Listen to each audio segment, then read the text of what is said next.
Hi, Bunoy. Bunoy. Mami Francine. Ito, kilala mo pa ba ako, ha? Ako, dahil hindi mo na ako binabati kahit sa Facebook, ha? Ngayon, babatiin kita ng isang maligayang kaarawan, ha? Sana ikaw ay pagkalooban lagi ng malakas ang katawan at lagi kang makikinig sa mga nag-aalaga sa inyo dyan.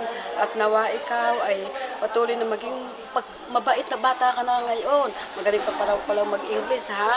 Kaya, Bunoy, ang masasabi ko lang sa iyo, mamahalin mo ng ayos, ha, ang iyong mga magulang, ang iyong mga lolo at lola, yung mga nandyan, lalo na yung mga lolo mo din, ha. At ikaw ay miss namin, Bunoy, kaya na dadating ang panahon na ikaw ay aming makakasama. Dahil miss ka na namin.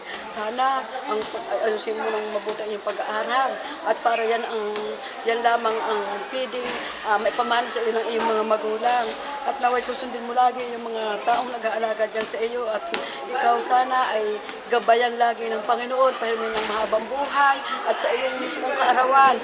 Dalangin namin sa Panginoon na ikaw ay maging masaya sa iyong kaarawan. Happy birthday, Bunoy. Love you, Bunoy. We love you, Bunoy. Love.